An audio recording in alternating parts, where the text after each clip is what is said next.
오늘 함께 보실 하나님 말씀 느헤미야 13장 4절에서 9절까지의 말씀입니다. 구약성경 느헤미야 13장 4절에서 9절까지의 말씀을 함께 읽도록 하겠습니다. 제가 가진 구약성경 748면에 기록되어 있습니다. 느헤미야 13장 4절에서 9절까지의 말씀을 함께 읽도록 하겠습니다. 이전에 우리 하나님의 전 골방을 맡은 제사장 엘리야십이 도비야와 연락이 있었으므로 도비야를 위하여 한 큰 방을 갖추었으니 그 방은 원래 소재물과 유향과 기명과 또 레위 사람들과 노래하는 자들과 문지기들에게 11조로 주는 곡물과 새 포도주와 기름과 또 제사장들에게 주는 거제물을 두는 곳이다. 그때에는 내가 예루살렘에 있지 아니하였었느니라.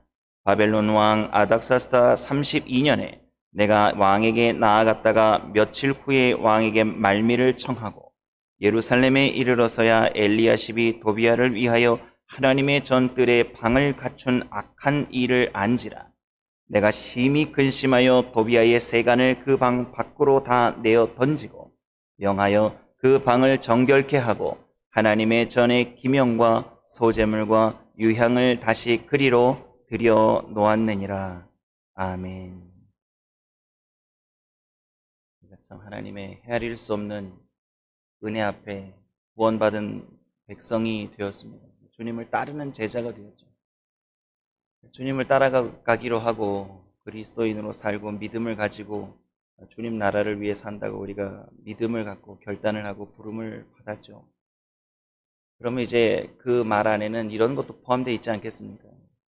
이젠 내가 내 뜻대로 내가 원하는 대로 내 인생을 결정하고 살았는데 이제 앞으로는 하나님이 원하시고 하나님이 기뻐하시고 하나님이 명령하시는 대로 내가 그 말씀을 순종하며 살아야겠다라는 걸 우리가 동시에 고백하는 신앙인으로 우리가 지금 살고 있는 것입니다. 근데 이게 쉽지 않죠. 결단만 가지고는 되지 않습니다. 언제 한번 큰 은혜 받았다고 그 은혜가 평생 갈 것처럼 그날에는 느껴질지 모르지만 세월이 지나면 우리가 사람이고 연약하기 때문에 차츰 식어지고 잊혀집니다. 우리가 지난 시간에 살펴봤습니다. 성벽 봉헌식이 끝나는 그 마지막 즈음에서 모세의 율법책을 가져다 놓고 그 율법책을 낭독하는 소리를 사람들이 들었지 않습니까? 그 들은 율법책의 말씀이 아마 신명기 24장이었던 것으로 기억됩니다. 그 말씀을 듣고 나서 그들이 결단했던 삶의 변화가 있습니다. 말씀을 듣고 끝난 것이 아니라 성벽 봉헌식이 하나의 이벤트요 행사로 끝난 것이 아니라 하나님 앞에서 그들의 삶을 변화하여 우리의 삶의 변화된 모습으로 우리의 삶의 현장을 바꾸겠노라고 그들이 결단한 것이 있었습니다. 그게 뭐냐면 이방인들을 자기의 삶의 영역에서 몰수히 분리해서 내는 일이었습니다. 특별히 지난 시간에 우리가 살펴본 본문 가운데에는 암몬 사람과 모압 사람이 그 유력한 대상이 되었음을 우리가 말씀을 통해서 알았습니다. 그런데 오늘 참 희한한 성경을 우리가 또 읽지 않았습니까? 4절 말씀을 보시면 예루살렘을 떠나서 바벨론에 잠깐 출장을 떠난 사이에 이상한 일들이 유다 백성들 사이에서 일어났습니다. 4절 말씀을 보시면 제사장 엘리야십이 도비야와 이렇게 연결되어 있는 장면으로 오늘 성경이 시작합니다. 4절 말씀을 제가 다시 한번 읽어드리겠습니다. 이전에 우리 하나님의 전 골방을 맡은 제사장 엘리야십이 도비야와 연락이 있었으므로. 도비야라는 사람 우리가 느헤미야를 읽으면서 많이 접했던 사람입니다. 엘리야십은 이 사람 느헤미야 시대 때의 대제사장입니다. 희한하죠. 우리가 지난 시간에 암몬 사람 자세히 안 봤는데요. 이 도비야가 암몬 사람. 이 암몬 사람 도비야가 당시에 대제사장이었던 엘리야십과 아주 긴밀한 관계를 가지고 서로 연락을 주고받았던 관계였던 모양입니다. 좀 희한하죠. 6장에 보면 이 사람이 어떻게 소개되냐면 그 느헤미야 6장 1절에 보면 이 사람이 이렇게 소개됩니다. 산발락과 도비야와 아라비아 사람 게셈과 그 나머지 우리의 대적이라고 느헤미야가 이 사람을 소개해 놓고 있습니다. 이 사람은 산발락과 더불어서 예루살렘 성벽 재건을 아주 앞장서서 방해했던 사람입니다. 비웃었던 사람입니다. 심지어는 느헤미야 6장에 보시면 산발락과 함께 대적들이 머리를 맞대고 어느 한 지역으로 느헤미야를 유인해서 암살 시도까지 했던 사람이 이 도비아라는 사람입니다. 이런 사람이 아니 어떻게 당시 대제사장이었던 엘리야십과 긴밀한 관계를 가지고 있었는지 조금 이따가 좀 더 살펴보고요. 이 사람이 어떻게 해서 무슨 일을 했는지 어떤 위치까지 침투를 해 있었는지 우리 5절 6절 말씀을 다 같이 한번 읽어보겠습니다. 같이요. 도비아를 위하여 한 큰 방을 갖추었으니 그 방은 원래 소재물과 유향과 기명과 또 레위 사람들과 노래하는 자들과 문지기들에게 11조로 주는 곡물과 새 포도주와 기름과 또 제사장들에게 주는 거제물을 두는 곳이라. 그때에는 내가 예루살렘에 있지 아니하였었느니라. 바벨론 왕 아닥사스다 32년에 내가 왕에게 나아갔다가 며칠 후에 왕에게 말미를 청하고. 지금 예루살렘에 느헤미야가 없는 상황에 벌어진 일입니다. 그러니까 이 암몬 사람 도비아가 이 엘리야십과의 긴밀한 관계를 가지고 계속해서 이 유다 상황을, 예루살렘 성 안의 상황을 계속해서 듣고 있었던 거죠. 기회를 엿봤던 거죠. 오늘 본문에 보니까 느헤미야가 지금 아닥사스다 왕에 갔던 때가 아닥사스다 32년으로 기록되어 있습니다. 느헤미야 1장과 2장의 시점이 언제냐면 아닥사스다 몇 년일까요? 한번 보겠습니다. 느헤미야 1장 한번 보실까요? 느헤미야 1장 1절에 보시면 1장 1절입니다. 제가 읽어드리겠습니다. 하갈의 아들 느헤미야의 말이라. 아닥사스다 왕 제 20년 기슬루월에 이렇게 느헤미야가 시작되고 있습니다. 그런데 지금 시점이 언제죠? 아닥사스다 6절에 보시면 32년에 왕이 불러서 12년의 임기를 마치고 아닥사스다 왕 32년, 그러니까 12년간의 재임 기간을 마무리하고 아닥사스다 왕의 부름을 받고 바벨론에 간 겁니다. 바사 제국에 보고를 했든지 어쨌든지 바사 제국의 왕이었던 아닥사스다 왕에게 이제 간 거죠. 그 간 사이에 이런 일이 벌어진 겁니다. 학자들이 말하기를 이 기간이 1년 남짓 정도 된다고 합니다. 그러니까 총 세월을 보면 한 12년에서 13년 세월 동안에 이 도비아와 엘리야십이 계속해서 긴밀한 관계를 가지고 있었던 거죠. 지금 우리가 말씀을 읽으면서 이스라엘 백성들이 하나님 앞에 언약하고 사인하고 우리가 이방인과 교제하지 않겠다, 분리해내겠다, 몰수히 몰아내겠다라고 몇 번을 결단을 하고 다짐을 했는지 모릅니다. 참 희한하죠. 그런데도 이 12, 13년의 세월 동안 안에서 끊어지지 않는 게 있었으니 그게 고위층들 그리고 이방인들 간에 서로 긴밀한 관계입니다. 이 관계는 이제 조금 있다가 왜 이런 상황이 벌어졌는지 조금 더 설명을 드리도록 하겠습니다. 아무튼 이제 출장을 1년 남짓 다녀와 보니까 참 기가 막힌 일이 벌어진 거죠. 7절 한번 제가 같이 읽어보겠습니다. 7절 같이 읽겠습니다. 예루살렘에 이르러서야 엘리야십이 도비아를 위하여 하나님의 전뜰 뜰에 방을 갖춘 악한 일을 안지라.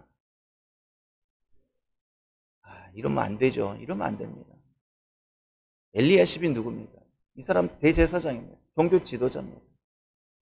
모범을 보여야 될 사람이고요. 하나님 앞에서 벌벌 떨면서 하나님의 뜻이 아니면 자기 육신을 쳐서라도 눈에 좋은 것, 하고 싶은 것들 참 절제하고 끊고 살아야 되는 사람이 엘리야십입니다. 엘리야십이라는 사람의 이름의 의미가 이런 의미입니다. 하나님이 회복하신다. 이름은 엘리야십이요 하나님이 회복하신다라는 의미를 가졌는데 하는 행동은 하나님의 일을 망치는 일을 하고 있어요. 말씀을 준행하면서 살아야 되는데 말씀을 오히려 망각하고 무너뜨리는 역할을 앞장서서 주도적으로 했던 사람이 엘리야십입니다. 아니 이방 사람이 어떻게 하나님의 전뜰 안에다 방을 만들어 놓고 거기서 삽니까? 제가 이게 본문 주석을 보면서 더 기가 막힌 거를 발견했습니다. 5절에 보시면 도비아를 위하여 한 큰 방을 갖추었으니 이렇게 기록되어 있는데 한 큰 방을 갖추었다라는 말이 원문에 보니까 이게 3인칭 복수형입니다. 그것들이라는 표현을 썼습니다. 그러니까 하나의 큰 방이 있어서 그거를 도비아에게 내어준 게 아니라 작은 방들을 허물어 가지고 그 방을 크게 만들어서 스위트룸처럼 거대한 방을 만들어서 이걸 제공을 했다라는 겁니다. 누구에게요? 암몬 사람 도비아에게 그랬다는 거죠. 쫓아내도 시원찮을 판에 그 사람을 불러다가 하나님의 전뜰 안에 있는 방들을 부숴가지고 방을 연결해서, 작은 방들을 연결해서 스위트룸을 하나 마련해 주었다라는 게 이게 뭐 부들부들 떨릴 일입니다. 느헤미야가 거기 출장 가서는 몰랐지만 1년 뒤에 돌아와서 예루살렘에 도착해 보니까 그런 일이 벌어져 있었던 겁니다. 이거 얼마나 기가 막힌 일이겠습니까? 그간 12년여 동안 예루살렘에 거하면서 느헤미야가 얼마나 열심히 예루살렘의 회복을 위해서 애썼습니까? 도착하자마자 사흘 만에 그가 짐승을 타고 예루살렘 성벽에 소화되고 무너진 것들을 돌아보면서 어디부터 고쳐야 될지 쉬지 않고 하나님의 일을 위해서, 그가 부르심을 위해서 정말 쉬지 않고 달려가서 일했습니다. 사람들이 죽이겠다고 협박했습니다. 그거 이겨냈습니다. 하나님 붙잡고 이겨냈습니다. 지난 세월 돌아보면 그들과 함께 했던 사람들이 그와 함께 외쳤던 고백들이 얼마나 많습니까? 말씀대로 살겠습니다. 뭐 이제는 구습을 끊어버리고 우리 안에 있는 아내들, 이방 여자들 다 내보내고 우리 안식일을 못 지키게 하고 말씀대로 못 살게 하는 유혹거리가 되었던 이 모압 족속, 암몬 족속, 이방 족속들 다 쫓아내고 우리가 하나님만을 섬기겠습니다. 이러고 뭐 소리를 버럭버럭 지르면서 사람들이 앞장서서 그 뭐 군중 심리였는지 어떤지 모르지만 막 그렇게 결단을 하고 같이 하겠다고 그렇게 외쳤던 사람들이 그 1년 사이에 다 등을 돌리고 느헤미야 없는 사이에 희한한 일들을 벌여놓은 겁니다. 엘리야십이라는 사람이요, 이 사람이 참 욕심이 많은 사람인 것 같습니다. 권력욕이 많은 거죠. 세상 한 다리는 하나님 나라에 걸쳐놓은 대제사장이지만 한쪽으로는 세상 권력과 야합해서 자기의 지위와 권력을 누리는 데의 맛을 본 사람 같습니다. 이 사람을 또 느헤미야 13장 마지막 부분에 가면 이 사람이 얼마나 권력욕이, 야욕이 있었는지 13장 28절 말씀을 한번 보겠습니다. 같은 13장에 있으니까요. 13장 28절입니다. 같이 한번 읽어보겠습니다. 함께요. 대제사장 엘리야십의 손자 요야다의 아들 하나가 호론 사람 산발랏의 사위가 되었으므로 내가 쫓아내어 나를 떠나게 하였느니라. 아멘. 엘리야십의 손자의 아들이니까 이 증손자겠죠. 산발랏이 누굽니까? 제가 서두에 설명드렸습니다. 하나님 나라의 일에 방해꾼, 그런 거죠. 영적으로. 느헤미야의 가장 원수, 대적.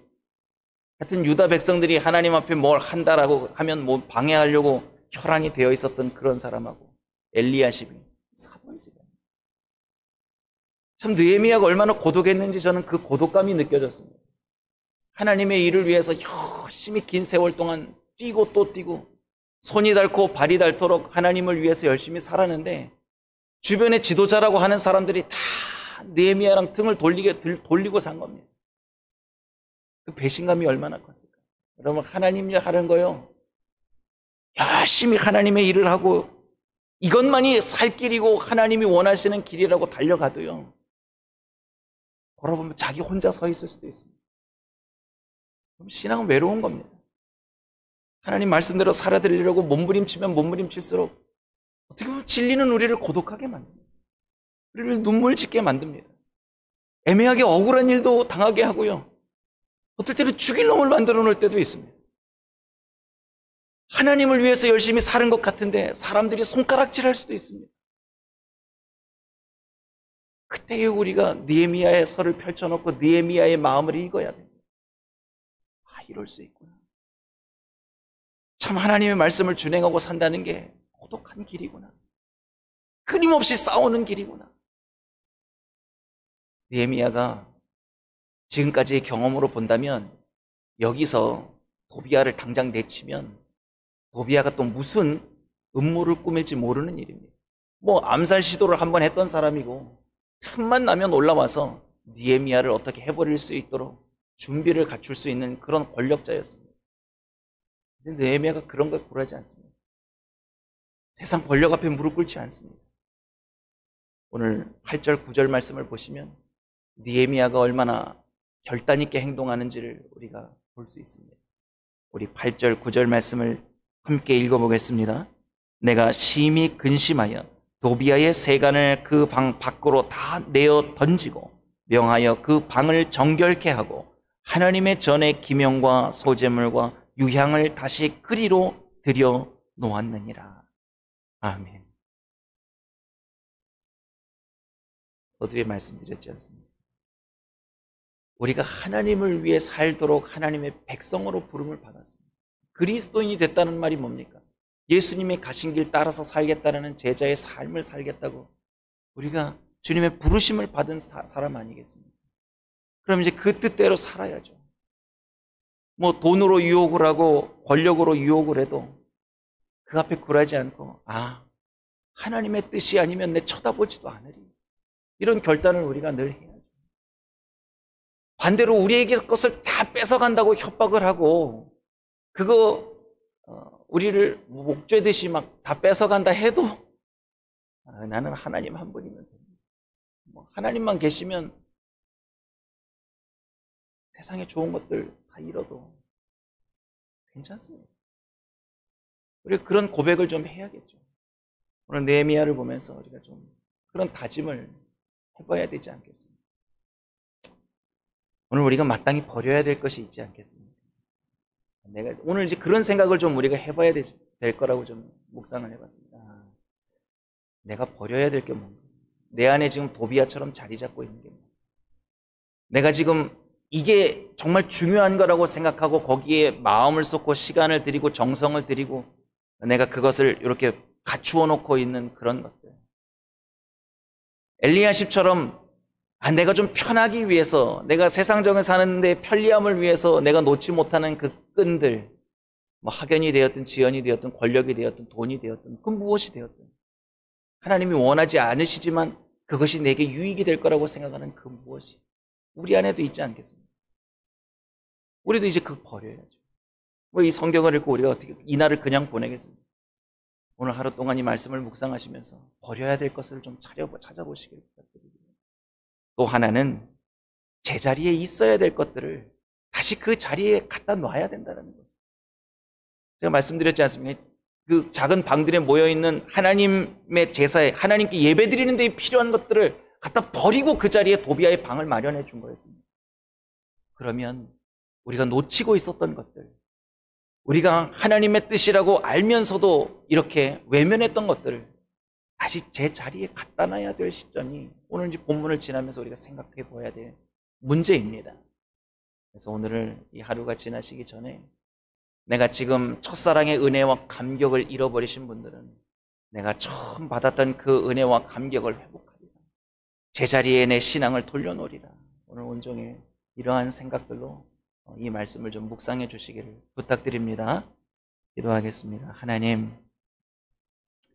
오늘 느헤미야가 하나님 앞에 몸부림치며 하나님 나라의 영광과 하나님 준행하라 하신 그 말씀을 붙잡고 고독하고 외로운 싸움을 싸우는 것을 봅니다.